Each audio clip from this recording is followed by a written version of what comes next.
By now they are gone. Our forces throw them away from Kyiv region, from Chernihiv region, from Sumy region, and that's fine because I don't hear explosions through my window anymore, at least not as much. But it's still not completely safe in Kyiv, but life is coming back into the city, so we are much safer now than we was before. Our job is pretty important for the defense forces because there's a lot of guys that go into our store to buy ammunition, buy accessories, optics, even weapon like guns, rifles, and whatever we still have in our assortment. And this is the main job that I do right now. And as well as helping our defenders on other regions in Ukraine, because right now there is main battle for Donetsk region and for Donbass, as they call it. Not only some material things, but it's teaching and information that are as important as anything. I teach people how to use thermal vision devices and night vision devices, what to do with thermal vision scopes, how you can choose between different types of thermal vision, because lots of our guys are looking for monoculars, scopes, and clip-on attachments right now. I teach people about ballistics, what I know about shooting longer ranges, because you know in a city it's close range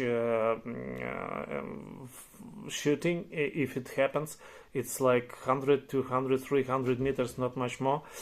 But in a field, especially in regions like Donbass, where it's very plain, there is almost no forest, and it's like hundreds and thousands of meters between forces. So if you want to be effective with your shooting, you need to learn long-range shooting. And unfortunately, we had to be careful and had to be kind of quiet about everything that connected to our defense, because every night there are rocket strikes in Kyiv, in Lviv, actually all over Ukraine, and cities in Ukraine are still under shelling.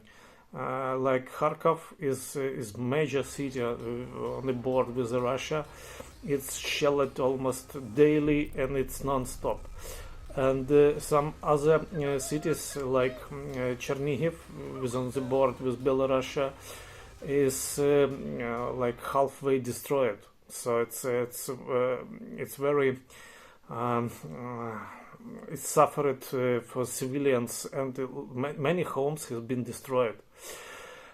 So it's not only military targets that they are pointing at. Sometimes they just shelling everything that they want to, and you're thinking that hunters becoming snipers is something like bad or natural or whatever. But it's completely different when you saw what we saw in our country, in our towns, in our cities around the country, and we do not feel any guilt or anything to kill these guys, because what they do is unhuman. It's really unhuman. It's horrendous things. I cannot even. I don't have words in my English. I'm not the best English speaking person for sure, but it's when you see it, you understand that you are no longer fight with some civilized people. They are not civilized. They are barbarians. The only way to stop them is to kill them. There is a story about one of the hunter nicknamed Volk or Wolf in English, who happened to be on occupied territory. And he organized a few ambushes and solo missions and killed as many as 12 occupants on his own with his shotgun or with his rifles. We do not know the details.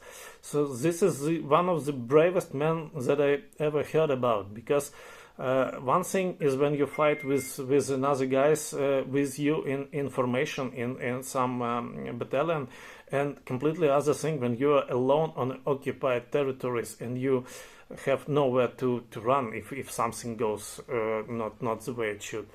So we have examples of such a heroism from lots of people. We do not know. Some stories will never become public because lots of people just don't want it to become public. But personally, I know guys from not only hunters but mainly hunters that are very effective against the Russian occupants. So my feeling that it is very natural for every hunter to protect his own land, to protect his own families, to protect the way he lives.